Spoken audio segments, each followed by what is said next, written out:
Pada 1942, Jepang masuk ke Indonesia dengan tujuan untuk menguasai seluruh wilayah Asia Tenggara. Salah satu wilayah yang dijajaki Jepang adalah Papua, yang menyebabkan penderitaan pada rakyat Papua. Pasalnya, rakyat Papua dijadikan budak, dipukuli, bahkan dianiaya secara kejam. Pada akhirnya, rakyat Papua berani melakukan perlawanan terhadap Jepang. Halo semua, kembali lagi di Afid Berbicara. Ya, kali ini aku akan berbicara tentang salah satu perlawanan rakyat Papua terhadap Jepang terjadi di Biak yang dipimpin oleh L. Rumkorem pada 1943. Rakyat Biak melakukan perlawanan dengan menggunakan gerakan Koreri. Gerakan Koreri adalah gerakan rakyat Biak dalam melakukan perlawanan terhadap Jepang yang berarti kita berganti kulit.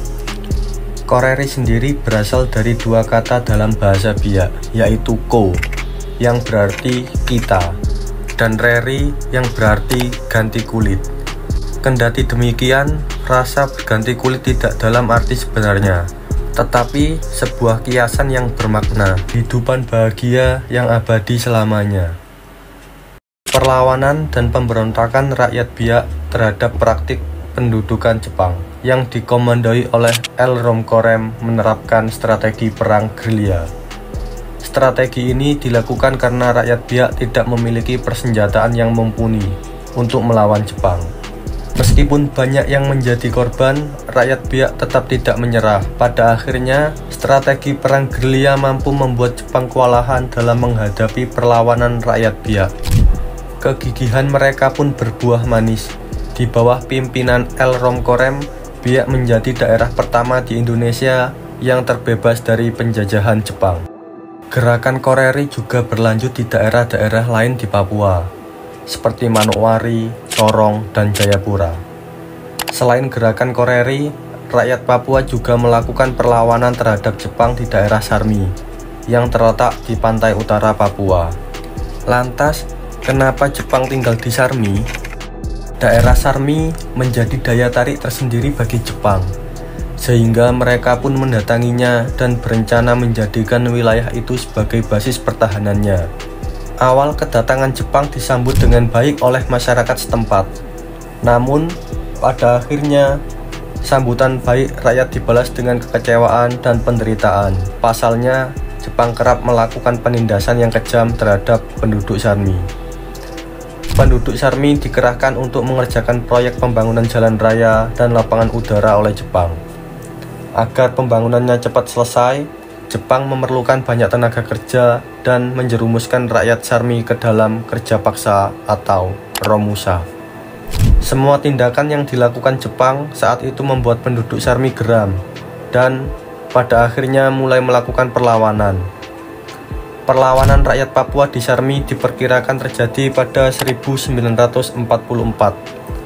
Perlawanan dilakukan di 5 pos milik Jepang, yaitu Hollandia, Sarmi, Biak, Numfor, dan Sausafor.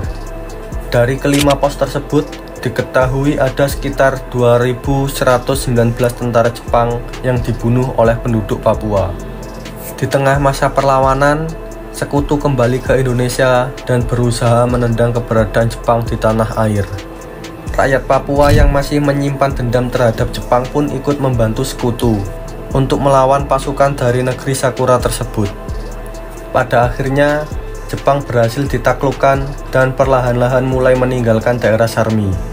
Bahkan, sebagian besar barang-barang milik tentara Jepang juga ditinggalkan di daerah Sarmi. Perlawanan rakyat Papua terhadap Jepang juga meluas hingga ke Pulau Yapen Selatan. Dengan dipimpin oleh Nimrod, rakyat Papua terus berusaha memukul mundur pasukan Jepang dari Pulau Yapen. Ketika itu, Jepang juga terlibat dalam Perang Asia Pasifik. Sekutu yang mengetahui perlawanan rakyat Papua saat itu turut membantu dengan menyuplai senjata. Tetapi sayangnya, meski rakyat Papua juga mendapatkan bantuan dari Sekutu, Nimrod ditangkap oleh Jepang. Menurut catatan sejarah, Nimrod dihukum pancung oleh Jepang agar rakyat Papua merasa takut. Namun kejadian itu tidak melemahkan kekuatan rakyat Papua.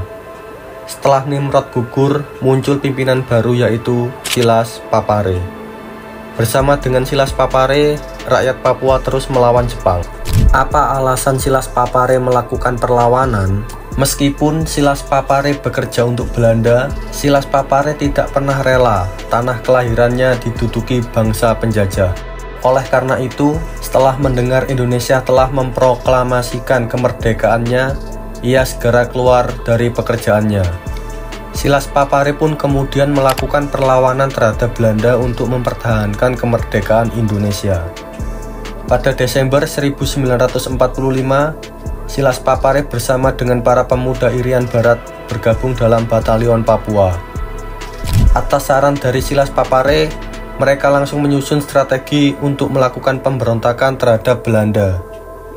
Sayangnya, rencana itu bocor, sehingga gagal dilaksanakan. Silas Papare pun ditangkap dan dipenjara oleh Belanda.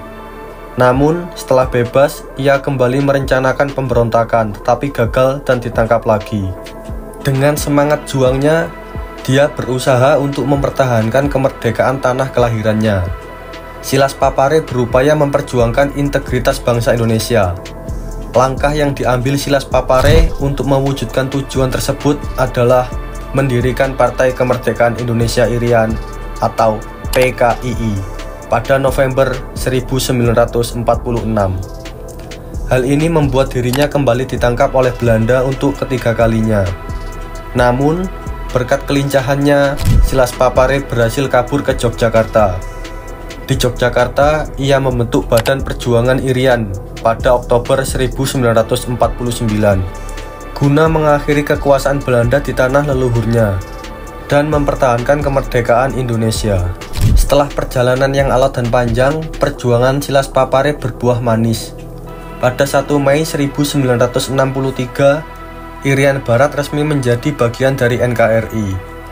Tidak berhenti di situ, perlawanan rakyat Papua terhadap Jepang juga terjadi di tanah besar daratan Papua. Masih di sekitar tahun yang sama, yaitu antara 1944 sampai 1945. Perlawanan ini dipimpin oleh Simpson. Sekutu juga masih ikut membantu rakyat Papua dengan memberikan pasokan senjata. Melalui kerjasama antara rakyat Papua dengan sekutu, pasukan Jepang berhasil diusir, terutama setelah rakyat Papua melakukan taktik perang gerilya.